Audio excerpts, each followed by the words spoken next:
देशों पर अमेरिका का भयानक हमला।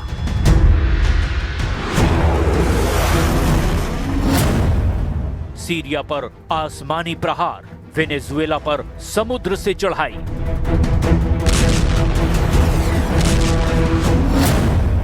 ट्रंप का ऑपरेशन हॉक आई, उड़ा डाले दुश्मन के 70 अड्डे।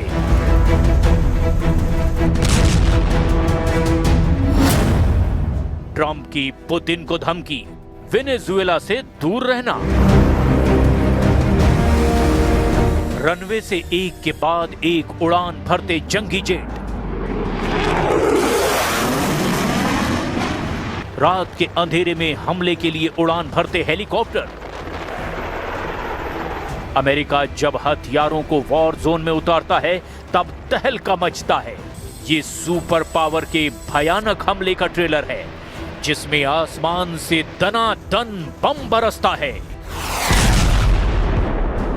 बम धमाके से तबाह होते हैं सुपर पावर के दुश्मनों के अड्डे। अमेरिका अब अपने दुश्मनों पर टूट पड़ा है। सुपर पावर ने दुश्मनों को दौड़ा दौड़ा कर मारना शुरू कर दिया है, और वो भी एक नहीं, दो वॉर जोन में। ट्रंप ने 2 फ्रंट एक्टिव कर दिए हैं। दोनों वॉर जोन में बारूद बरसने लगा है। सुपर पावर ने अपना दम दिखाना शुरू कर दिया है। वेनेजुएला में निकोलस मादुरो को कुचल डालने का मिशन ट्रंप ने अब तेज कर दिया है। तो वहीं दूसरी तरफ सीरिया में अमेरिकी सेना ने भयानक हमलों से आईएसआईएस आतंकियों का सफाया शुरू कर दिया है। अमेरिका खुलकर दुश्मनों का खात्मा करने लगा है। सीरिया में आईएसआईएस के अड्डों पर भीषण हमले की जानकारी खुद ट्रंप ने दी है।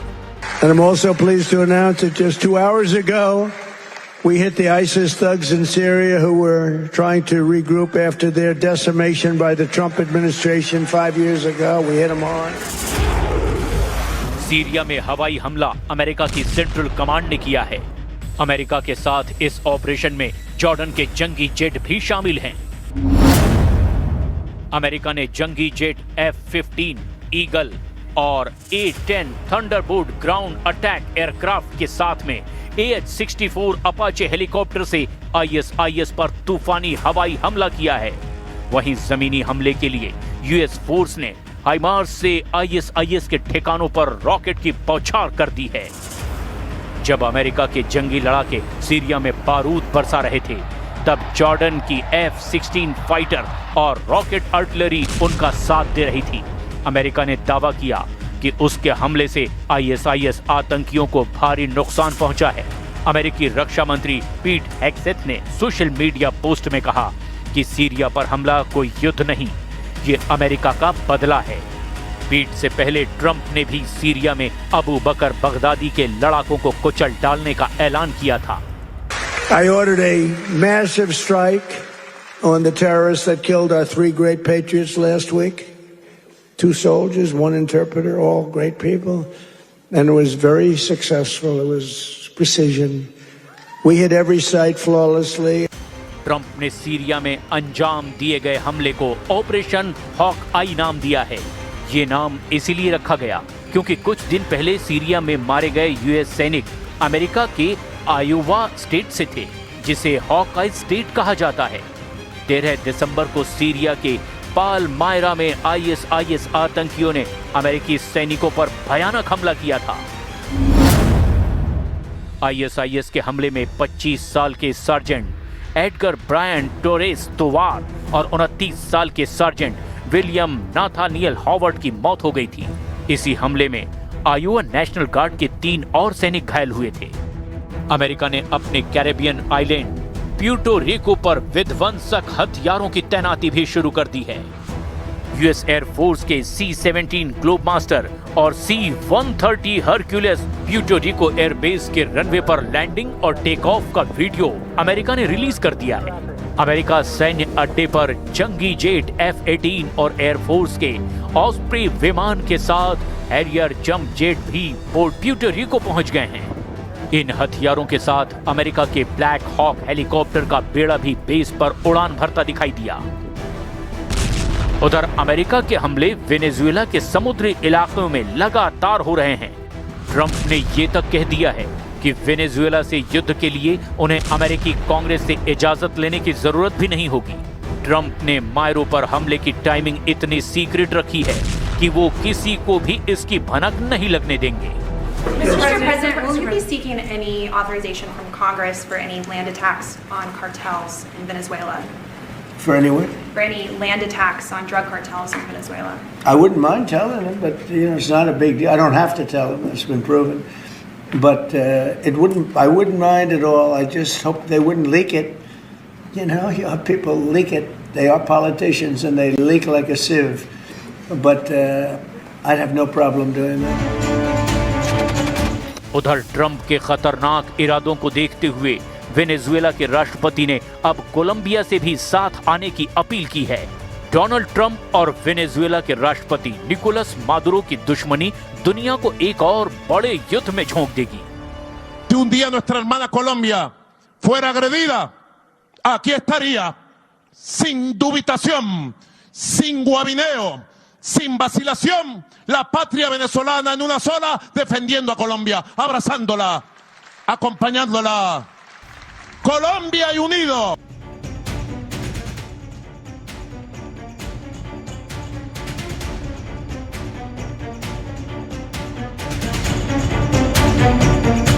ट्रंप ने जिस तरह से कैरिबियन सागर में अपने बेड़े तैनात किए हैं, उससे तो बिल्कुल लग रहा है कि डोनाल्ड ट्रंप की नीयत में बहुत ज्यादा फायर पावर है। लेकिन ट्रंप की युद्ध वाली आग बुझाने के लिए मादुरो ने 3 बड़ी ताकतों से संपर्क कर लिया है। पहला है रूस, दूसरा है चीन और तीसरा है ईरान। वेनेजुएला के राष्ट्रपति निकोलस मादुरो ने इन देशों से मिसाइल मांगी है, लॉन्ग रेंज रडार मांगे हैं और सुखोई विमानों को अपग्रेड करने की भी मांग की है। मादुरो ड्रोन भी मांग रहे हैं। दरअसल वो किसी भी कीमत पर डोनाल्ड ट्रंप के गुस्से पर पानी फेरना चाहते हैं। ये रिपोर्ट अमेरिकी открыты. Но об этом никогда, искренне вам говорю, никогда не было речи. Мадуро не тот человек, который все бросит и уйдет, убежит. Это крепкий человек, это чавист. Это как Чавес.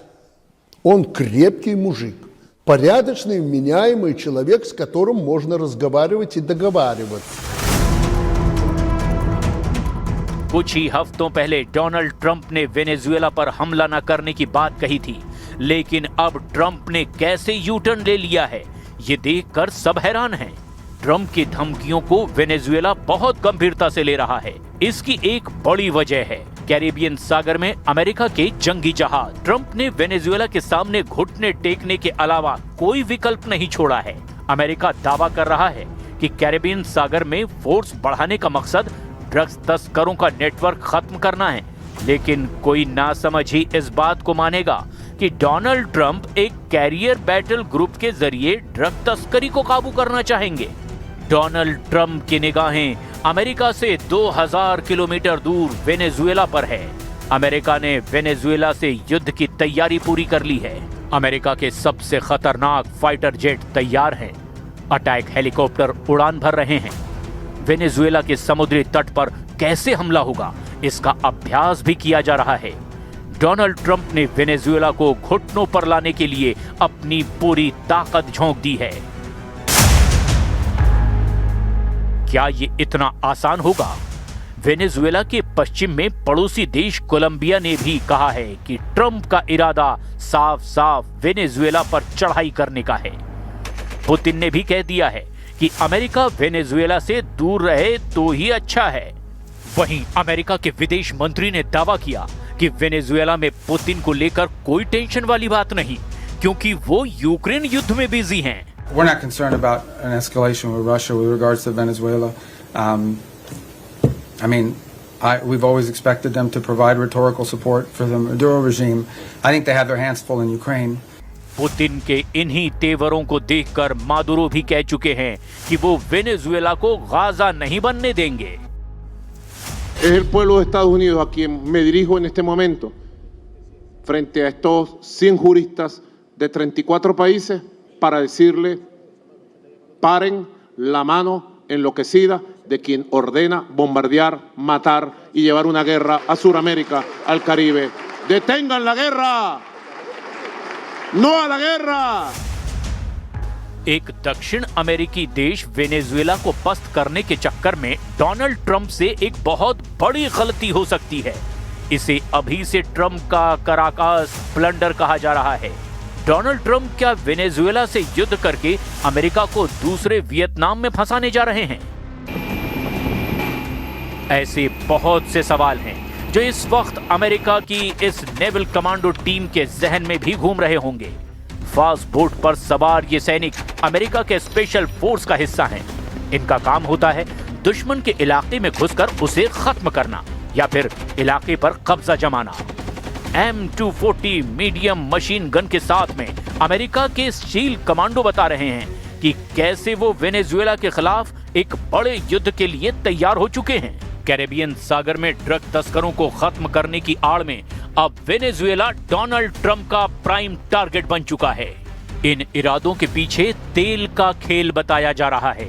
इसमें कोई शक नहीं कि ट्रंप की नजर इस वक्त अमेरिका के दुश्मनों पर है, चाहे वो फारस की खाड़ी हो या फिर कैरेबियन सागर। अमेरिका का एक दुश्मन तो ईरान है और दूसरा दुश्मन बन चुका है वेनेजुएला, और ये दोनों ही तेल के सबसे बड़े जखीरे माने जाते हैं। वेनेजुएला के पास 303 अरब बैरल तेल है, जबकि ईरान 209 अरब बैरल तेल का मालिक है। लेकिन दोनों के खिलाफ हमलावर होकर के डोनाल्ड ट्रंप अमेरिका के लिए कुछ बड़ा हासिल करना चाहते हैं। लेकिन ईरान और वेनेजुएला दोनों के तेवर बता रहे हैं कि वो अमेरिका के आगे नहीं झुकेंगे, चाहे परमाणु कार्यक्रम का मुद्दा हो या फिर इजराइल और फिलिस्तीन का मुद्दा। एक तरफ ईरान ट्रंप का हर प्लान नाकाम करना चाहते हैं, क्योंकि ऐसे सिग्नल ईरान के सर्वोच्च नेता अली खामनेई बार बार दे रहे हैं। वहीं अब वेनेजुएला ने भी अपने बाजू दिखाने शुरू कर दिए हैं। मादुरो के साथ अगर रूस और चीन खड़े हुए तो फिर ये समझ लीजिए कि वेनेजुएला अमेरिका के लिए दूसरा वियतनाम बन सकता है।